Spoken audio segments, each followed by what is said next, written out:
whether or not you're performing, your best in your workout, that's sort of one level of satisfaction. And this is where I very much would say that strength work and then skill work have to be two very separate entities. Muscular endurance is really important. And of course, that's what you're getting from strength training. Welcome to the Strength Changes Everything podcast, where we introduce you to the information, latest research, and tools that will enable you to live a strong, healthy life. On this podcast, we will also answer your questions about strength, health, and well-being. I'm Amy Hudson. I own and operate 3 exercise coach studios. My co-hosts are Brian Sagan, co-founder and CEO of The Exercise Coach, and Dr. James Fisher, leading researcher in evidence-based strength training. And now for today's episode.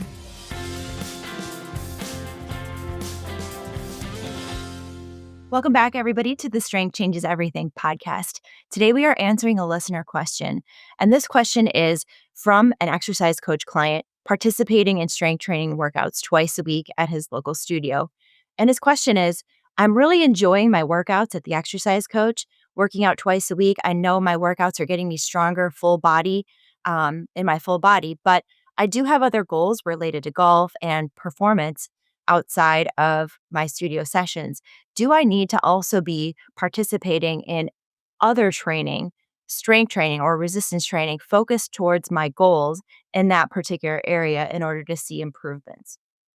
So this question is sort of talking about, is generalized strength training sufficient to improve functional capacity or functional performance related to very specific outcomes? So Dr. Fisher is with me to address this question and the various aspects of it that are important to understand when it comes to answering this question. How are you doing, Dr. Fisher? I'm doing great. Thank you, Amy. How are you?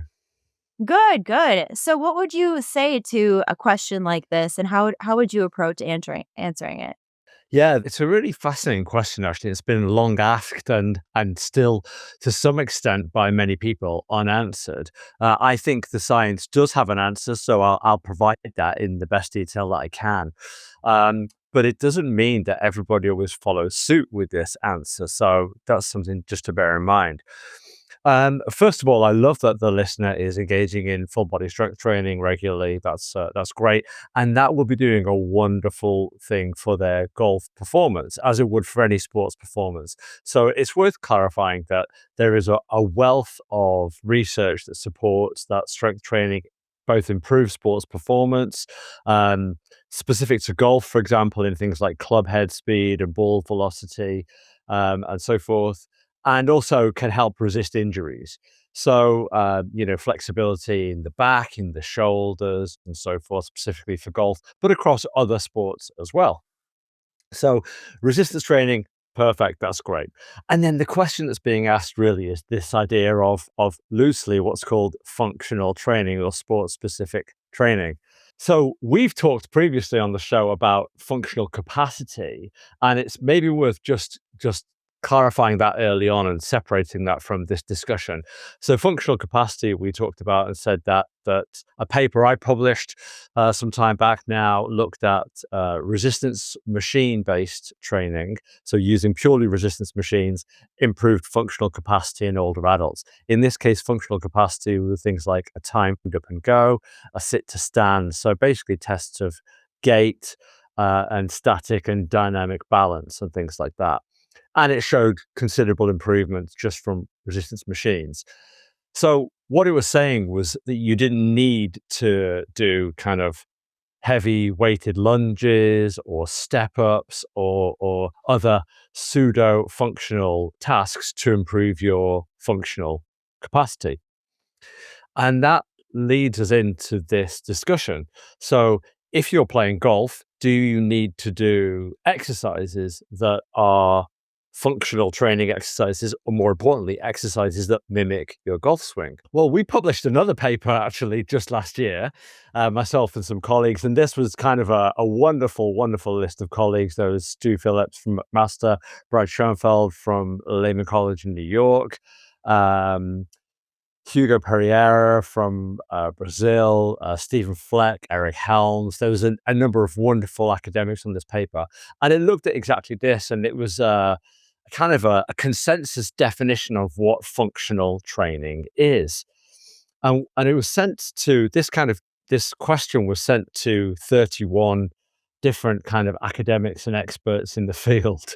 And the biggest comment that came back was the idea that functional training or functional has a redundancy. So all training is effectively functional. Now I'll read you the definition that was finally decided upon by this group of experts. Functional training is a physical interventional approach that contributes to the enhancement of human performance according to individual goals in sports, daily life, rehabilitation, or fitness, and takes into consideration the specificity of the task and the unique responsiveness of each individual. But the key things that were kind of clarified were that resistance training in and of itself improves function. So it functional training, as I said, was deemed to be redundant as a phrase because effectively all training is functional.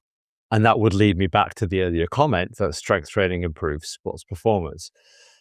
So if we get into the weeds a bit more on some of the research, there are studies that have looked at this issue of specificity. Do I need to mimic the skill that I'm trying to execute within my sport? Do I need to mimic it in the weight room?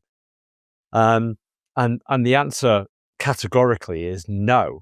There have been multiple studies done with golfers, with baseball players, with basketball players, and so forth that show that we really shouldn't be mimicking sport-specific movements in the weight room. So why is that then? I mean, that is the golden question, right? Yeah. So this is it, of course. So, for example, with basketball, the studies have looked at if you use a weighted basketball and practice shooting jump shots or free throws with a weighted basketball. Well, I think this is an easy example because most people would realize that if I, as a basketball player, were to be tested now on how many free throws I could make out of 100, and then I practice for a given time period with a ball that's a completely different weight, say a 6 or 10 kilo, a 15 or 20 pound medicine ball, and I practice shooting that ball, then it's going to change what's called my biomechanics. It's going to change the skill element of shooting. I might use muscles differently. I might apply force differently through those muscles. I might change the range of motion that I move my shoulder or my wrist through or my elbow through as I take that shot. I might jump more or less and so forth. So if you retest my shooting at the end of that time period, of course, it's actually got worse because I've been practicing with a heavier ball. I've been practicing a different skill. Although it's not sufficiently different, it's actually sufficiently similar, just enough to harm my performance. And that's what the studies show. And interestingly, the same thing is true in baseball. Now, I said at the start that some people have been kind of slow to catch on to this and even still don't believe it. I'm not a baseball fan, so I don't watch baseball, so I can't speak of watching baseball. But I'm told that baseball players still use a weighted donut at the end of their bat to do some practice swings before they step up to bat. And there have been a couple of studies around this, and the first of which looked at exactly this. They put donuts at the end of the bat, and they swung the bat, and they looked at bat speed velocity or bat velocity, I should say, and they found that using a weighted bat actually slowed down the head speed of the bat. And then a later study compared using a lighter bat, using a traditional bat, or using a heavier bat. And it found effectively the same results. The heavier bat slowed down the speed of the bat. And in fact, it also found that using a lighter bat sped up the speed of the bat. So after a certain training period, the bat speed had actually increased when practicing with a lighter bat. Now, of course, we could say the same is probably true with a golf swing. If you were to try to add resistance to a golf swing through the use of maybe a cable pulley or a heavier golf club or things like that, then it would serve to impact your golf swing. But we can also say that the reality is that the speed that you swing the bat at or swing the club at is really only one factor in quite a large component of swinging a golf club or a baseball bat at the ball and getting it to move in the direction you want it to move in, the distance you want it to go. As I clarified, I'm not a baseball player and I'm really not much of a golfer either, but I'm well aware that the ball is not dependent upon how fast I swing the club. It's about how well I make contact with the ball as I swing the club and my technique in doing so. So it's really only one factor that's maybe being influenced by this, and the rest is very much a skill component. So the best way to think about this is to improve sports performance, do strength training, become stronger, more flexible, become more resistant to injuries, and then do your skill training, whether that's basketball or baseball or golf or boxing or whatever else that might be, because that's the best way to improve your technique for that sport. And that's the best way to improve your function for that sport. And just to clarify, so skill training, an example of that would just be like swinging a golf club, like going to the driving range and hitting balls or shooting free throws, right? Is that correct? Yeah, exactly. That's exactly correct. Yeah. So, if you go to the driving range, a golf coach will say, by keeping your head still, maybe rotating through in the upper torso, keeping an arm straight or bending an arm, and they'll go through certain techniques. And of course, all of those things would change if you add resistance. Trying to maintain that technique would change. And in fact, it's an area where strength and conditioning coaches have kind of moved outside of their scope of practice. They've tried to mimic these technical movements, albeit relatively superficially. And probably the best people to think about it are the skills coach themselves. I mean, as a strength and conditioning coach, if I take somebody and try and get them to do practice a golf swing with resistance, I can imagine a golf coach would look at me and say, they're not doing this correctly, they're not doing that correctly, they're not doing that correctly, and therefore they're harming their golf swing more than they're doing any good. So, and this is where I very much would say that strength work and then skill work have to be two very separate entities. Okay, that really helps. I think there's may reduce some pressure on some people learning this and maybe not feeling like they have to manipulate their strength workouts so precisely in order to get that outcome they might be looking for in sports. Now, it's worth, if I can just add on to this, there was, in preparation for this podcast, when you had said about the listener question, I did a bit of research. There's a systematic review published in 2021 that looked at resistance training methods on golf club head speed and hitting distance. And there's a wealth of research that shows strength training can improve both of those factors, so distance and hitting and club head speed. And they actually go on to say that there is one study, I should say, that has used specific strength training methods. And they clarify early on that specific strength training methods are methods that somewhat mimic the skill itself. So I was quite interested to see this. So I looked through the paper and I found the single study that does support that specific resistance training methods improved hitting speed and distance. And it's worth clarifying that what that study actually did is first of all, it was a single arm trial. So they didn't compare this method of training to another method of training. They simply looked at this method of training. But what they did was very loosely specific to golf. They actually simply had people have a medicine ball and stand and throw the medicine ball with rotation in their trunk. So really all they had them do was do a torso rotation exercise rather than a specific golf exercise. So arguably this would have been exactly the same exercise for a baseball player or for anybody else, maybe a tennis player or badminton or squash player. So anybody who has any kind of core strength, stability and rotation, which is probably many, many people in sport, but it's arguably not mimicking a golf swing or a baseball bat swing or anything else similar. So to call it specific training is a bit of a stretch in my opinion. But it's worth just clarifying because there will be some people out there who go away and do a search, and I hope they do, and they come back and say, oh, but what about this study? So I just wanted to say I have looked at some of the research on this. That is so interesting. A couple anecdotal stories, which is not the same as research, but anecdotes, I'll just share a couple things Mhm. that come to mind on this topic. So one is we had a client once at our studio, and he had, and I shared a little bit of his story in the past, but basically he came to us after having gone through 3 types of cancer chemo treatment. He had lost a lot of muscle mass. It was a lot of strain on his health, and he was very weak. And he said, "Can you help me?" And so he started strength training with us, and within a few months, he had tripled his strength.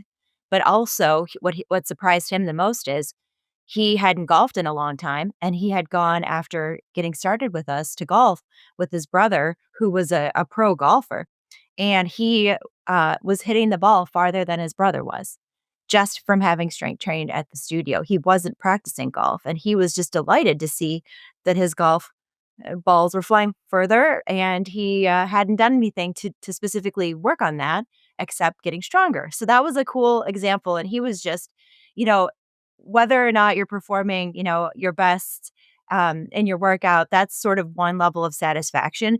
But I think there's another social level of bragging right satisfaction that somebody might get going and on the golf course and beating somebody else, right? One other example that I'll share too is years ago, I signed up to run a 5K, and I hadn't run any 5Ks. Like, I just wasn't a big runner at this point in my life, and I was running this 5K with 2 girls that ran lots and lots of marathons and races all the time, and they invited me to participate. And, it was coming up quickly, and so I didn't have a lot of time to start running long distances and train, longer than, 2 miles that I was used to, or 1.5 at a time. But all I was doing was, um, biking on a bike at an exercise coach studio. So I was strength training at the time, and I did my concentrated cardio, 2 to 5-minute interval training on the bikes, and I barely did any other running ahead of time of this race, and I beat both of the girls during the 5K, Well, um, by quite a bit because I guess I was strong enough and I had the endurance because of the strength training to actually do really well in this, and I was shocked that I was putting them in the dust behind me. So, anyway, 2 anecdotes, but perhaps there's something to what you are saying. yeah, they're wonderful examples and they're absolutely true. And of course, the other thing that's worth considering with our consistency in strength training, twice a week and certainly over 6 months, 12 months and beyond, is we improve our overall fitness, which is what you just talked about in context of your 5K. But if you play a round of golf over 18 holes, it's not how well you can hit the ball one time and how fast you can swing the club head one time. It's about how well you can do that over and over again through 18 holes. And of course, for many people, golf is an endurance activity. It can be a number of hours out on the course. And so it's the ability to have the fitness to do that for that prolonged period and get that drive off the 18th tee after you've played all of the other shots and so forth. So that fitness and that strength endurance or muscular endurance is really important to add to that skill component. And of course, that's what you're getting from strength training. Okay, this is really good.